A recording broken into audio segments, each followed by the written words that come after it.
And what we're going to do, I'm going to kick off and just tell you a little bit about Mentor Minnesota and a little bit about this pilot program. And then from there, I'll send it over to Xavier, Jared, and Nikki, who've all agreed to be part of the pilot program and talk about their experience. So welcome, everybody. It's really good to see your faces, and I hope you're having a wonderful and cool Tuesday. A little bit about Mentor Minnesota. We are a convening partner for mentoring programs across the state of Minnesota. We work with about 200 programs every year, and we operate by providing free technical assistance to mentoring programs, training to mentoring programs, nonprofits, and corporate entities that want to support youth development initiatives. We convene leaders in the mentoring field, and we advocate for youth development wherever we're able to. So the reason we came to this pilot is because LGBTQ youth in our communities really need support. So a recent Trevor Project study was released about a month ago, and the findings were pretty stark coming out of COVID. And a few are highlighted here. One is that 40% of LGBTQ youth seriously considered attempting suicide in the last year. There is a need for supportive relationships for young people and for healthcare. 68% of LGBTQ youth reported symptoms of generalized anxiety disorder, which was even higher for youth who identified as transgender or non-binary. And then 48% of LGBTQ youth engaged in self-harm in the past 12 months. So what we've learned about LGBTQ youth is that there is a strong need for support and for community, and that sometimes simply saying the right pronouns for a young person can be the difference between them experiencing care for themselves and them attempting harm. So that brings us to a pilot program, which we launched in January, and it came off of the heels of publishing the LGBTQ supplement to the Elements of Effective Practice. So for those of you who are unfamiliar with the Elements of Effective Practice, this is essentially our mentoring Bible. It is the tools with which we use to support programs in implementing quality mentoring and making sure that it's safe and supportive for young people. And in 2019, Mentor National, our affiliate partner, published the LGBTQ supplement, which was an evidence-based document that showed how can we implement the elements of effective practices more effectively for LGBTQ youth. So it went from how can we match LGBTQ youth, support them, how can we close out those matches, kind of the whole gamut of the mentoring relationship from an LGBTQ lens. And then last December, Nikki Patnott, our champion at Mentor National, reached out to me and asked if Mentor Minnesota would be interested in piloting a cohort program to support programs through the supplement, and to really make sure that we had hands-on resources to support those programs in helping young folks. So after a short review process, we asked for applications and reviewed them. We had 7 partners who teamed up with us: Kinship, Kids in Kinship, Boulder Options, Queer Space Collective, Big Brothers and Big Sisters of Central Minnesota, Red Wing Youth Outreach, and Mentor North. So thank you so much to all of those programs that believed in this work and took the time to do this. So we had 2 facilitators who are incredible. They're both very well respected in their fields and just a wealth of knowledge and joy. And the first person was Dr. Christian Rummel, who helped write the original LGBTQ supplement. He is a long-term researcher in the field of LGBTQ youth mentoring, and he currently works for Mentorist. He was accompanied by Mia Clark, who works for the LGBTQ Center of LA and has had a long history in working with youth development and LGBTQ best practice. So how did it work? The programs that joined with us were with us really for 4 weeks, so we stayed in contact to support this work. The first week we met for two hours, though we could have met probably for 8, and we learned about LGBTQ competencies. The second week we learned about how to be an ally and some general demographic information about LGBTQ youth, kind of learning the why we're in this. Week 3 was really diving into the supplement and organizational best practice. And week 4 was more individualized coaching with Mia and Christian between the programs that took part in this work. From there, Christian has been working with organizations to do individualized coaching based on surveys that those programs did with their staff and make sure that they're really implementing what needs to happen. And of course, throughout this entire process, we've created a learning community on what's called the Mentor Hub, hosted by Mentor National, which has been a space for us to talk to each other, share best practices, share sometimes things like new policies or new procedures that might be really helpful for other programs. And so with that, I'm going to pass it off to the 3 folks who've agreed to talk about their experience here. We have Xavier Vasquez from Boulder Options, Jared Peterson from Kids N Kinship, and Nikki Hangsleben from Queer Space Collective. But I just want to say overall, we got incredible feedback from participants in this who really felt like sometimes implementing anything for LGBTQ youth can be difficult because there are a variety of opinions about what is needed and if people even serve LGBTQ youth, which, spoiler, they do. But having this evidence-based background to say to programs, this is the best practice, was sometimes the key that programs needed to say, okay, we do need to do this. This will give us an opportunity to explore this a little bit more. And it wasn't so subjective. So I just want to say thank you. And with that, I will stop sharing and pass it over to Xavier.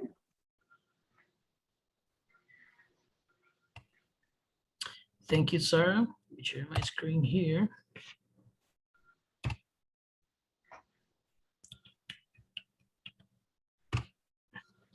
Can you all see my screen? Perfect. So, hi everybody. Thank you.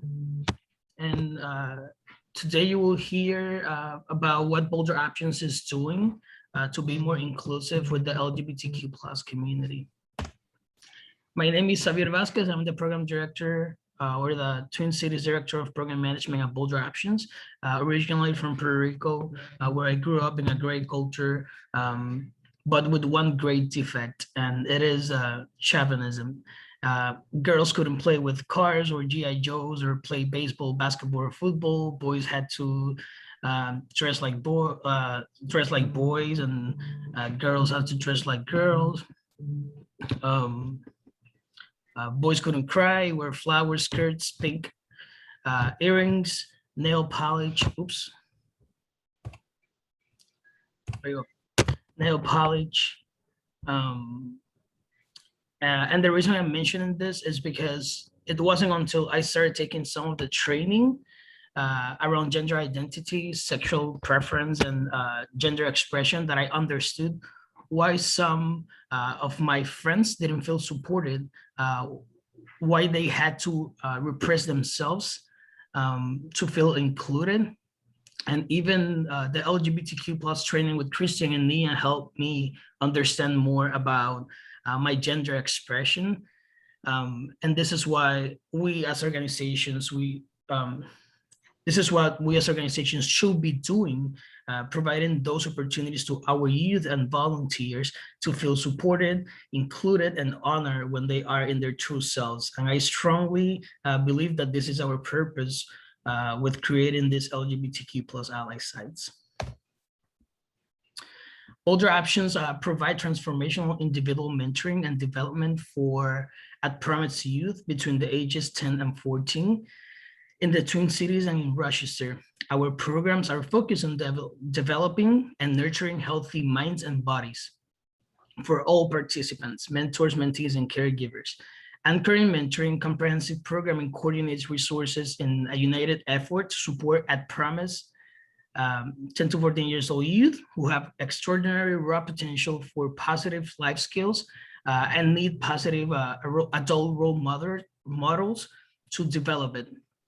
Boulder Options emphasize exercise, fitness, nutrition, social, emotional health, as well as an array of life skills like financial literacy, gardening, sports, and more. And we encourage healthy, active lifestyles, positive self-esteem, and smart choices in the classroom and in life. And we also are really centered on goal setting as part of our program. We have, so this is some of the things we have been doing at Boulder Options to be more inclusive with the LGBTQ plus community and to raise their our mentees and mentors' voices in the program. So we started with as part of our training, we're told let's create a committee where we can implement these changes in your organizations. So we did our committee. We have a very varied committee with a total of 14 members, and it's composed of 7 staff members, 4 LGBTQ plus youth, and 3 mentors. One of them identified herself as lesbian. And we have been very intentional about our staff learning from them and hearing what they have to say. And that is why we also include our youth and mentor voices in what we do. We want them to know that they should honor themselves by feeling heard, and that in our program, we're just a medium to make things possible, but they are the ones that can feel that ownership of the changes that we're doing at Boulder Options. We also did a document with all the member strengths. The exercise consisted of person 1 sharing what strengths they think that they are bringing to the group, and then person 2 had to complement person 1's strengths by saying which thing they also have, and then do it vice versa. The purpose was for people to take ownership of their strengths and talk about them, but also listen to what other people had to say about them and boost their self-appreciation. We also discussed inclusivity assessment that was provided to our organization by Nia and Christian. In the discussion, we identified 10 areas where our organization will get better to be more inclusive with the LGBTQ plus community. These areas are self-identification, awareness, affirming services, organizational fears, reviewing and updating the policies and procedures and systems, creating presence, promoting intentional engagement, safe space and affirming services, and affirming physical and virtual space, implementing LGBTQ plus mentoring program practices, and identify the barriers that don't allow us to get where we want to get. And we're also have started editing our forms, policies and procedures to make them more inclusive to the LGBTQ plus community. Some volunteers decided to work on the intake, matching, and monthly checking forms by the next meeting, which is we meet the 3rd Monday of every month. So next one will be June 21st. And everybody's more than welcome if they want to come to the meeting and see how they go and be involved in the community. As more people, including more people, will mean that we have more voices that needs to be heard, and then we can be more impactful with these changes. So, and we had some volunteers decided to work in these forms. And from those volunteers, we have 1 alumni mentor and 1 alumni mentee that are working together in the intake form, 1 alumni mentor and 1 alumni mentee that are working together on the match meeting form. And then we have 2 staff members that are working together for the monthly check-ins. We also are in the process of creating new policies and procedures. We, as a group of supportive organizations that we've had, some of our organizations have shared some of the new policies and procedures they have done. So we are all supporting each other and seeing, okay, what can I get from here that can be applicable to my organization. So we're in the process. In the next meeting, we're gonna actually start drafting the new policies around confidentiality and creating safe space.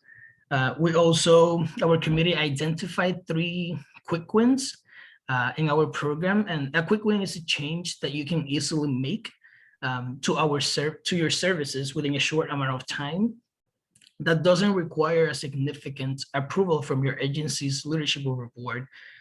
In Boulder Options, for example, As part of the quick wins, we have that the staff and payers added personal pronouns to our emails and online presence. We added local referral and resources for LGBTQ plus youth in mentor materials. We also located potential LGBTQ partners in our community, and we already did a yoga night with the LGBTQ plus led yoga studio. And we are in Q3, we're planning on doing a lot more, and intentionally so we have 4 pillars. One of them is community connectivity. And what we want to do is that community connectivity focuses on LGBTQ plus and the BIPOC community. And we also, even though we have been very supportive inside the organizations, we also have, we saw a challenge coming, and specifically from the Inclusivity Assessment, and this is awareness. And this challenge was for staff and some people around the community, including mentors, mentees, and caregivers, to create that awareness of the LGBTQ plus community. So in order for us to address this, what we're doing, or what we're gonna start doing, is a survey to first identify who identify themselves as LGBTQ plus inside our organization, including mentors, mentees, and caregivers. And this is totally optional for them to fill out. Also to identify who identify themselves as LGBTQ plus in our staff. And that is something that we want to see. We want to have kind of like that data to be aware of like who is, and also we're including in our new forms, our edited forms, including also who identify themselves as LGBTQ plus, so we can also have that information when youth come. In our MASH processes, for example, we're doing cross-gender, which is something that we found in our in the National Mentoring Resource Center, but also we saw it at Mentor.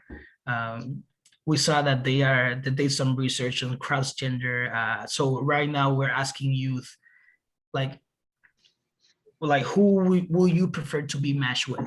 And then they have that decision when we're doing the match meetings, when we're doing the intake meeting, actually before the match meeting. We have seen kind of like another challenge that I didn't put here, but we also have seen how when we ask this question, youth answers something and then caregiver answers a completely different thing. And first of all, we go along with what the youth says, but we also have seen that youth don't say anything and caregivers want to like decide their mentors from them. So we have been like really, so let's say youth prefer female mentor, but mom says no, he wants a male mentor, and then youth doesn't have that opportunity to for their voice to be heard. So what we are planning on doing is we're figuring out as a committee, but we are planning on maybe in the after we have the match meeting, that we have a separate conversation with the youth and we make sure and say, hey, we just want to make sure that this is your preferred mentor, and also that we have some surveys. We have tablets in the organization that we have a borrowing system, but we have the surveys that they can fill out in confidentiality, where they can put their preferred mentor without having to have those questions out loud. But we want to make sure that all our processes are also included in the best practices. So that's why we're still figuring out as a committee, so we can meet both. Another challenge that we didn't have, but we saw probably coming as something that is new, that we're meeting for a whole year, it was engagement. So what we did to address this, and it has worked pretty well, was the hands-on meetings, meetings where they always like have to do something and work, and that they see like physical changes. If we're working on a form, okay, you're doing like, who wants to do this form?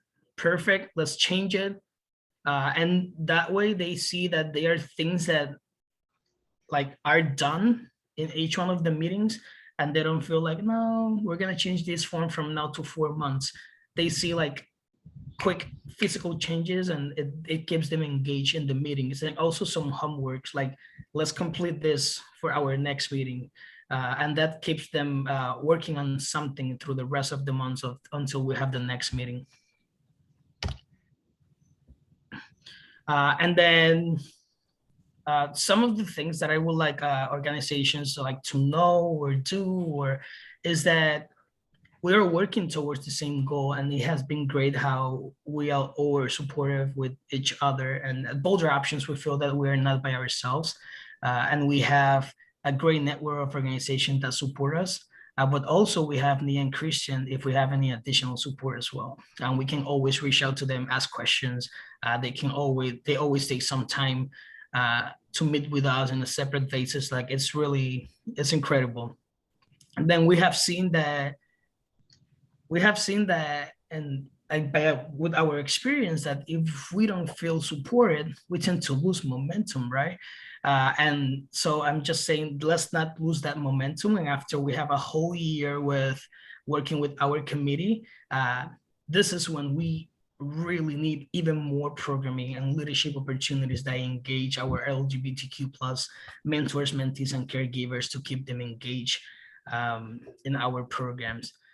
And it's okay to rely on others, and it's important to be humble and understand it, that we don't know it all, and that we are very intentional with our youth and caregiver youth and mentors in our community by saying like, hey, we are here to help these changes be possible, but this is on you. Like, this is something that you're creating, and we want you to feel heard and honored. And the last thing that I have here is then don't let others' ignorance to stop your goal. And what I'm saying here is that some people, we're gonna have so many challenges in the way. Some people are gonna try to like stop the work that you're doing. They're gonna try to be a barrier to you. They're not gonna think. They're not gonna think like you. So they're gonna try to like bury all the work you've done. I'm just saying here, just keep going. For one of them that does that, believe me that you have 5 people that are supporting you. So this is something that is really important to understand. And like, let's not, as a team, let's not get frustrated about people around us trying to avoid the work that we're doing, and we just like, let's support each other and just get stronger and stronger. And that is all I have. Thank you very much. I'll stop sharing my screen now. Thank you so much, Xavier. I know I said this in the chat, but I love that final comment, which is just that we all have each other's backs, and this is a community. And you're right, for that one very vocal person who's opposed, there are 5 others who are willing to step up. And so I'm so thankful for you, Xavier, and the work that Boulder Options has put in on this. In the end, we'll have a moment for questions. So if you have any questions for Xavier, you can either put them in the chat, or we'll have some time at the end. But what I would like to do is introduce our next speaker, Jared Peterson, who's the program coordinator for Kids in Kinship, who also went through the program. So I will send it over to you, Jared, if you'd like to tell us about your experience in the LGBTQ pilot. Sure, thank you. Yes, just to echo kind of the support of this whole pilot program, I think it's referenced as the hub. So you might hear us talking about that, but it's a place where all these programs can come together, and we were given a chance to provide what we had done for that session. We could put in things that we're working on, like document-wise, which has been great. And I will just say, Boulder Options, Xavier, you have kind of led the charge with structured order that I think a lot of programs have borrowed in moving into our ally team meetings as we all kind of put these changes into practice. So that's been a huge resource for me. But a a little bit about our program and kind of how we got involved and kind of who we serve. As Sarah said, my name is Jared. I am program coordinator with Kids in Kinship. So we are an affiliate network of kinship programs up here in the upper Midwest. Kids in Kinship specifically serves Dakota County. Kids who are 5 to 16 are the youth that we work with in that region. The communities that we work with down in Dakota County are Egan, Burnsville, Lakeville, Apple Valley, Rosemont, and Farmington. I think like if there's a lot of mentoring programs on today, I think we have a very kind of expected volunteer base. The mentors are all volunteers. They donate weekly visits with kids. They're doing that for at least a year. Our mentors are individuals, couples, and families. We have a couple of models with our program, which we're implementing all of these changes into both of those models. One is the community-based mentoring model, and then one is the site-based school model, so meeting during the school year. Granted, a lot of that school program model didn't happen this year due to COVID, but definitely one that we do carry out in normal times. We support for our program, just to kind of give you an idea of our scope and service in terms of who we serve and how many. On average, our program supporting around 70 matches a year. So that's active, ongoing matches that we are supervising and supporting in our outreach and support them. For youth who are waiting for mentors in our program, we have 35 currently. And I think representative of all mentoring programs, 33 of those 35 kids are boys and only 2 are girls. This is probably a different topic for a different presentation, Sarah, but this with COVID, there's been all kinds of unique dynamics that have created some referral issues in terms of service providers. So we've hit some unique situations with getting kids into program, but in general, we're serving around that 35 to 40 kids who are waiting in terms of additional youth that we're serving outside of match relationships. And then I think it was just kind of asked of us, of the people presenting today, kind of how we are putting into practice some of this initial work. And I will just say, I think one of my things I'll share at the very end is I really hope this model gets replicated, just because it's a support network, it's a place to converse with your peers in the field and a place to bounce ideas off of. And specifically with this topic, it's a safe space to do that. We had people in the group that, you know, their agency struggled a lot more than others, and it's good to hear those struggles if you have a supportive team to kind of see what others might be experiencing and how you can support them just by what your agency is doing. So I know that's been a big win, the pilot program as well. But specifically for us, so kind of unlike Boulder, they have you guys had an extensive ally team, which is so awesome. I love the representation of the youth and the mentors and some of your alumni. We kept ours fairly nimble out of the hopes that we would be able to schedule and keep appointments of all the people involved in the ally team. So we kept it to program staff, so that's all 4 of us. And then we had one board member sit in with us, and she is a employee with Blue Cross Blue Shield. She's done some work with their LGBTQ initiatives. So it was really nice to get her perspective, one, with the work that we were going to take on, and then 2, just the corporate kind of world to get the sense of what that conversation is like outside of nonprofits. So that was also kind of a unique win for us, our program. You know, our approach right now, as we kind of launch into this, kind of like Xavier said, we are only 2 sessions in as an ally team, so 1 monthly meeting. The hope and model for the pilot program, I think, is to do at least a year of monthly meetings, noting that's about how long some of these conversations take to kind of, not per se boil over, but you know, you do kind of have to reflect on it, not just once, maybe come back to it, look how the changes that you've made maybe need some more changes, or what other practices and policies might come up throughout the year. So I really do appreciate kind of that intentional 1-year guideline. But for us, we've just been tackling some quick wins, kind of like Xavier shared, kind of reviewing, digging into our policies.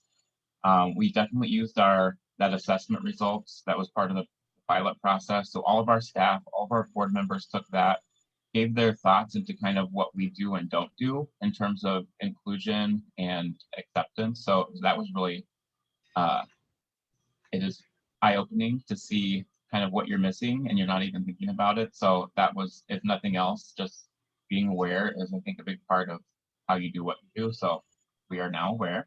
But kind of other than that pilot assessment and kind of that really kind of showing us that we did have work to do, is that we also had some case situations come up, specifically with some of my youth, that really encouraged me to really put all my momentum behind this, to really be a champion for what we were about to do, just because I had a youth and her match, she came out as bi and the mentor was not accepting. And so that was kind of detrimental to that relationship.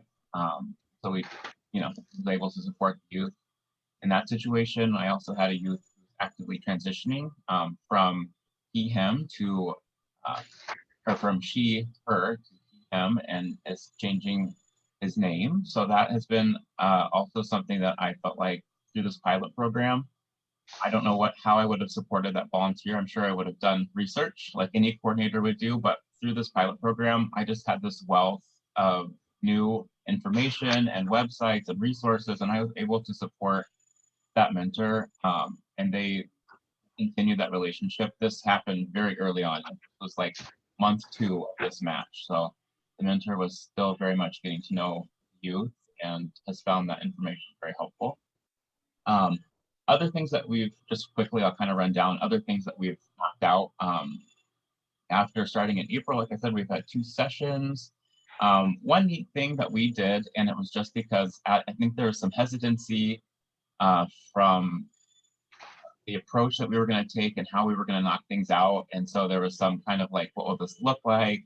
Are we just going to like be a completely different program? And so there was some assurance that we had to provide. So one neat thing that we did is put a vision and guiding document together. I'll try to share my screen here, Sarah, if I can bring that up. But it was just really good language around kind of our mission and values. And then we boiled that down to with also what the best effective practices, the supplement information was about, and then also our kind of hopes. So it did really boil down to 3 targets and goals, and it really is kind of straightforward and helps us kind of remember what we're here doing as part of this kind of intentional monthly work and looking on all of these policies and practices. We did a quick win, which I think a lot of programs did right after our training, and that is just adding pronouns to your email signature lines. So kind of a way to show others, youth, service providers, your referral people, that you are a program that's accepting and inviting. Definitely easy, quick win. With our last meeting that we did here last month, we also updated our gender response sections for our child application, and we're going to replicate that in our volunteer application, just including space for people to provide how they identify. So doing our research and with the hub and interactions we had there, we kind of figured that it's good to just an open space. So male, female, kind of this is what I prefer. And then just also non-binary, non-conforming for our kind of what we ended up with for those response fields. And then right now, actively in the next meeting this month, we will be tackling our anti-bullying language. So kind of including some specific LGBTQ information to address, as well as looking at our confidentiality policies. I don't know if they're on today, but Mentor North created this great LGBTQ confidentiality policy, and we're kind of use that as our guide, but also kind of think of how unique our program is and what things might arise. So that's next up for us. We are also adding in some training materials to our pre-match training packets, just some reference materials through the pilot program. You know, the first session was just awareness. So what are the terms used in the populations that you serve if they're LGBTQ? So there was a glossary of terms that we put together, and the gender unicorn, which if you're not familiar, has some great just a way of representing the difference between identity and sexual orientation, gender expression. So that was also going to be a reference for.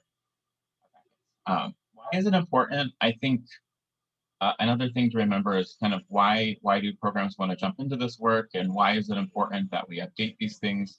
One, I think overall inclusion and acceptance, but I think it's important too, and the reason that we are really excited about making these changes and updating applications and forms and things, which I think Xavier is clearly doing as well, is just this allows, if you're not vocally shouting that we're an inclusive and supportive program, just by the way that people interact with you and see what's present in your program, your application language, your emails, it's kind of a way for those people to self-identify that you're an accepting and inclusive program without you having to spell that out for them.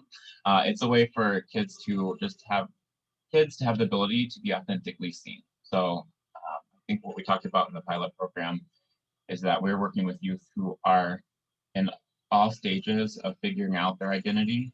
Many of the age of youth that we work with won't be actively out, or might be struggling with that if they do identify or will identify as LGBTQ. So just allowing kids to share who they are, I think, is a really important part of what we do in mentoring.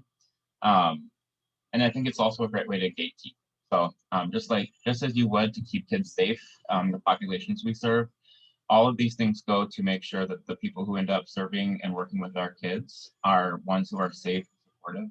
I think that is hopefully something programs have been doing prior to even the work that, you know, these few programs are doing with the LGBTQ supplement. And just quick, I know I think my time's about done, but one difficulties that we maybe had or have addressed, I don't think this is resolved, but I think it's also been spelled out by Sarah and Xavier, is that there is just that hesitancy of how much, or is it too soon? What do we say? How do we say it?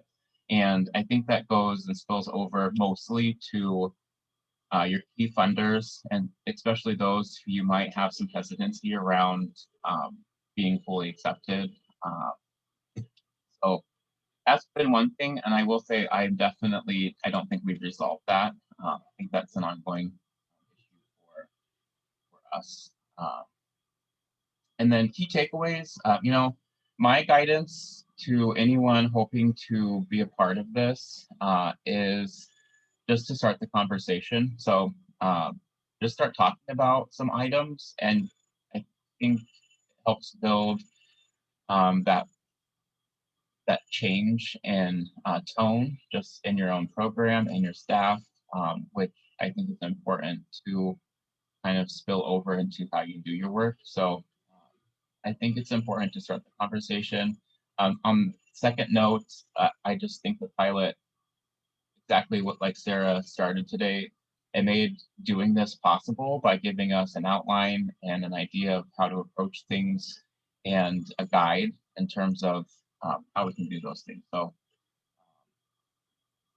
for us, that's kind of been Kids and Kinship's experience. A few items. I'm sure we'll have some questions later, but that's how we're doing what we're doing. Jared, thank you so much. I know you and Kids and Kinship have just been champions of this work, and I think you're completely right. It is a process, and starting the conversation early is sometimes the best way to do it. So I appreciate you. Thank you so much for sharing today. That was amazing. If anybody has any questions for Jared, again, put them in the chat and we'll have about 5 minutes at the end. And I will go now to Nikki Hangsleben, who's the Executive Director of the newly formed Queer Space Collective. Nikki, the floor is yours.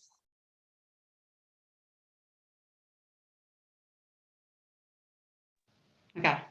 Thank you, Sarah. Can you all see my screen here? Yep.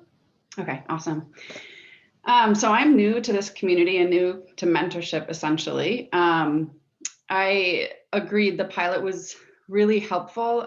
This is a new organization. We're still developing our policies, our procedures. We're in the middle of recruiting mentors right now, and we are planning to start our matches next month. So the timing of this pilot was like absolutely perfect for us.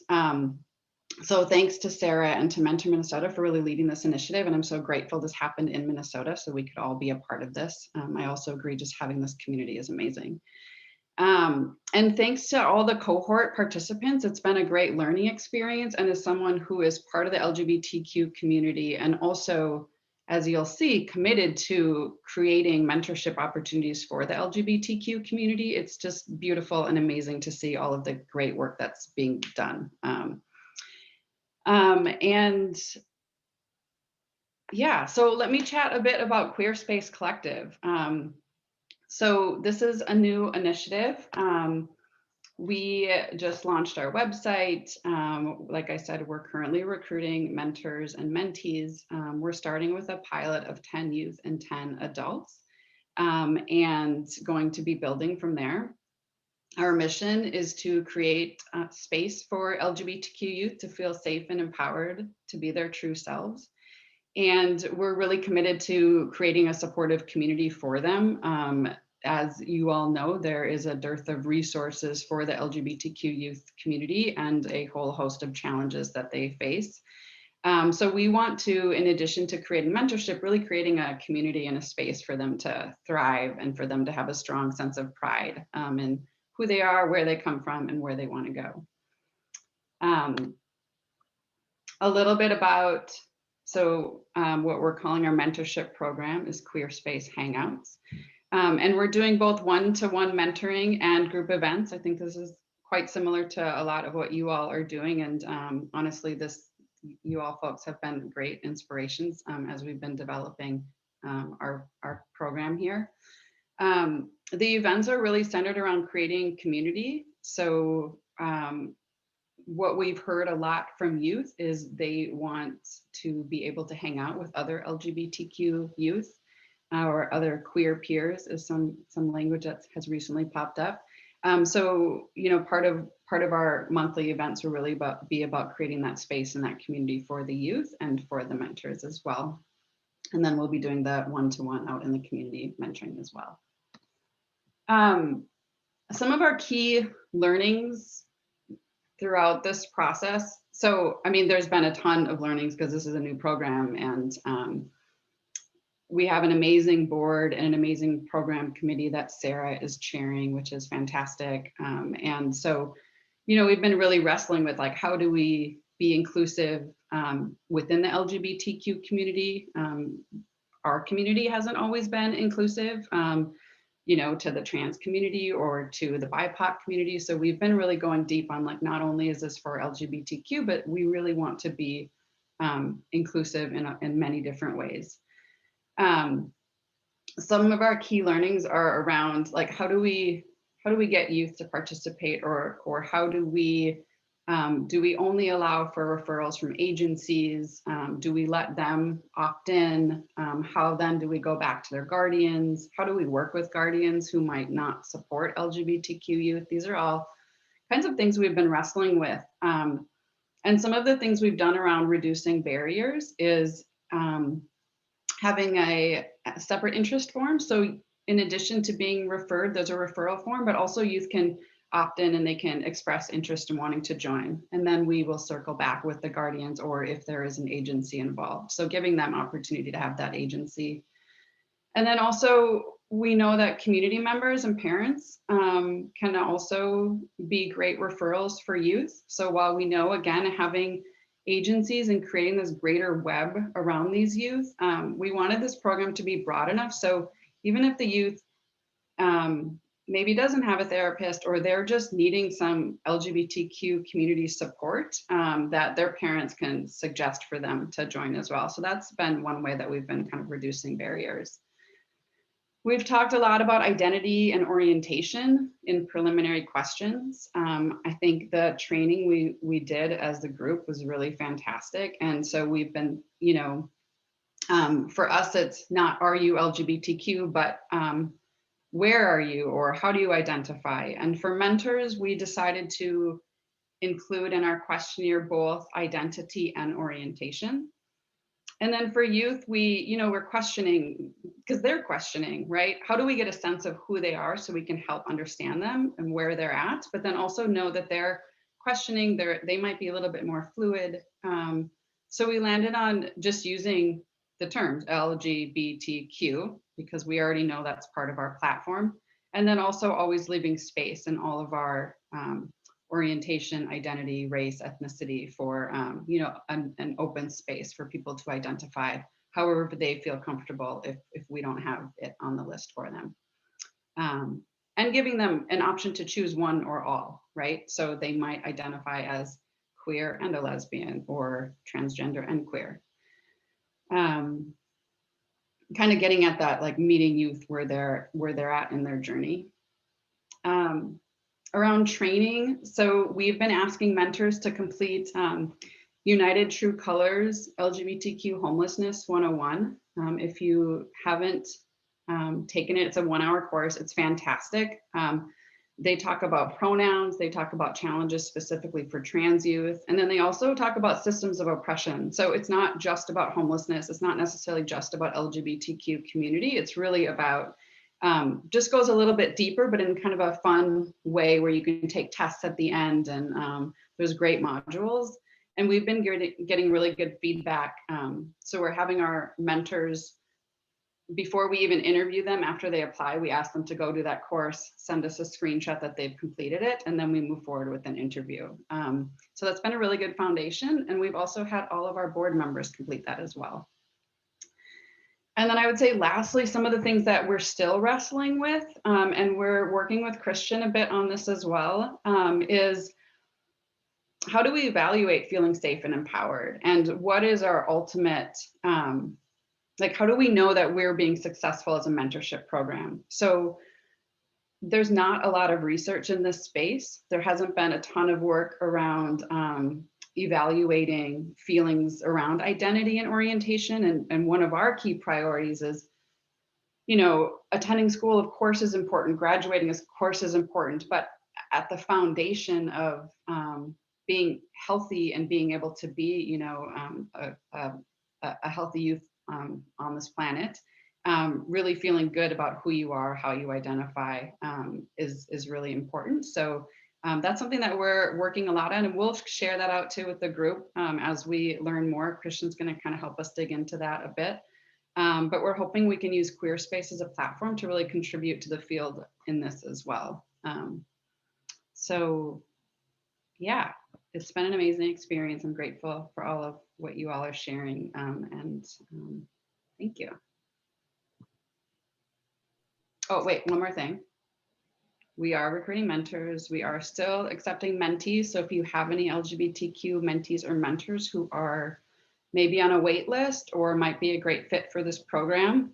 And of course, we are endlessly fundraising. So if you know any folks who are interested, let us know. Okay, now I'm really done. Thank you. Thanks, Nikki. That was great. And thank you to everybody who came today and listened. And hopefully you all have some questions for folks. I said this in the chat, but I just want to reiterate that, and I should have even prefaced this in the beginning, there's a lot of room for us to grow as a field in supporting LGBTQ youth. And for example, Nikki's program with Queer Space Collective is one of, I believe, only 5 mentor-mentee LGBTQ mentoring programs in the country. So in terms of the amount of resources there are for LGBTQ youth, there are not many, and there certainly aren't enough, because the data around youth outcomes is pretty stark. But what's really hopeful is that when you have someone who even just affirms your pronouns, or even just affirms your identity, that can go a really long way in making sure that that young person feels safe and supported, and potentially won't harm themselves. And so this is really important work here. And so I thank Jared and Xavier and Nikki for your commitment to this work. If anybody has questions, feel free to, unmute or type in the chat. But I have one question maybe for each of you, which is, we talked a lot about policies and procedures. And for those of you who might be like, well, that I don't get it, maybe, why would changing a policy matter? Like, why does that matter? And any of you can take that.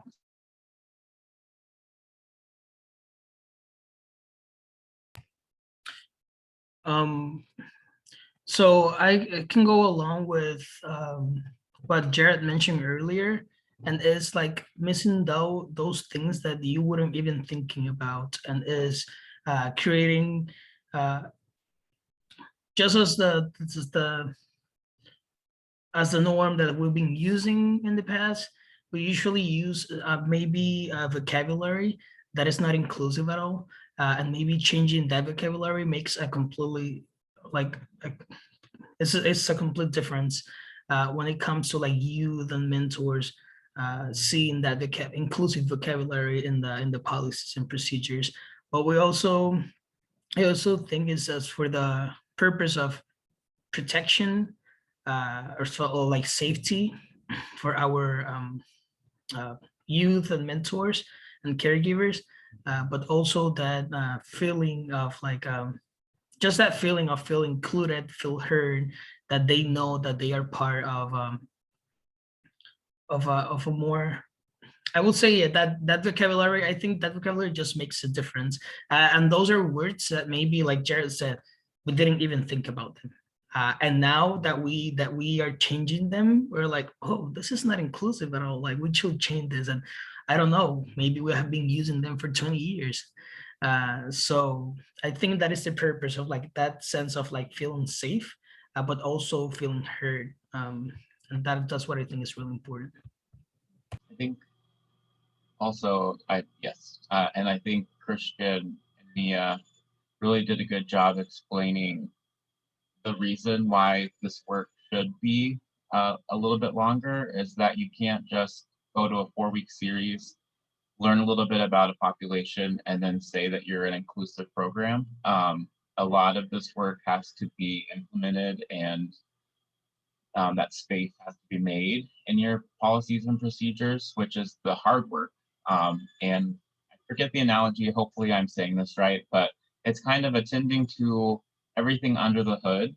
So fixing your language, adapting your application forms, expanding your programming, and then after that long work of kind of tuning and fixing things up, then you can actually say that you're a program that's working towards being more inclusive and accepting. So I think for me, that's kind of why policy and procedure work is, I think, a bulk of what we'll be doing in our next monthly meetings for that full year. I always think like, man, we won't have anything to talk about, and then we start the session and like we have 6 new topics that we need to tackle in the next meeting. So it's work that you really do have to attend, and it shouldn't just stop with LGBTQ. This should be something that you should now kind of fine tune, like maybe what other things are we missing that we can be even better at.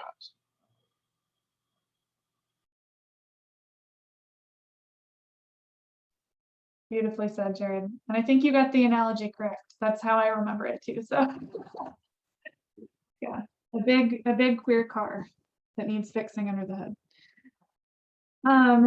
Well, does anybody have any other questions or comments about this pilot program and the work of our amazing programs? I have one quick question. Do the mentors have to be LGBTQ, whatever the letters are? Yeah, you have to be. Can you be straight? If that question is for me at Queer Space, we are matching LGBTQ specifically with LGBTQ adults. So we love our allies, and there's other ways that folks can contribute, but for mentors. I was just curious. Thank you. Yeah, thanks. I've got to run. Sorry. Thanks for joining, Murray. And to answer that question to the other folks in the meeting, in Boulder Options, for example, you don't have to be LGBTQ plus to be a mentoring our program, but do you have to be supportive of the LGBTQ plus community? For example, we had the experience of having a youth, we have a youth with LGBTQ plus like household, like she has 2 moms, and mentor didn't want to like be matched with this youth, so we decided, okay, you're not gonna be part of Boulder Options, and then we decided to match the youth with another mentor.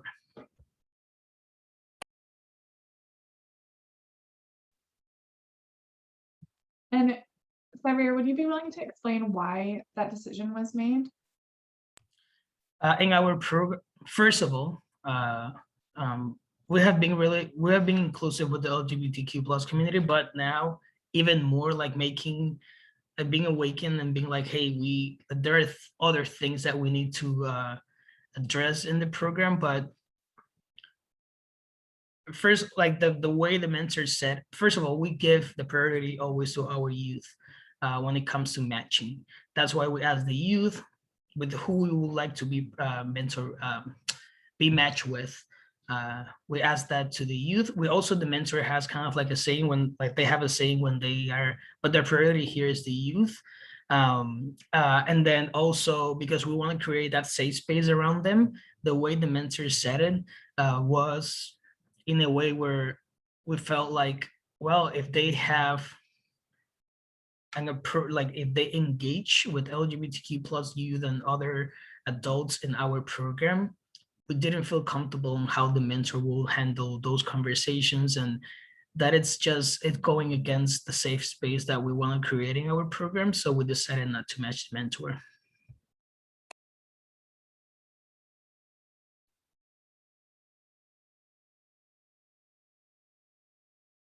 Well, in looking at the clock, I know it kind of like what Jared said, anytime we start talking about this, I think you could go into a 6-hour conversation about even just one topic of this work. So I'm going to wrap it up because I know folks have busy mornings, but I want to say thank you again so much for coming and listening to our programs, and thank you to our programs for not only participating in this work, but coming here to talk about it. So if you have any questions, I'll be sending a follow-up with the recording of this training and some of the resources that we talked about, including the information for the 3 programs that I've spoken here today. So with that, happy Tuesday morning, happy Pride Month. I hope you all can make some space for Pride in your life and supporting the young people that we work with. So thank you. Thanks, Sarah. Thank you. Thanks, everyone.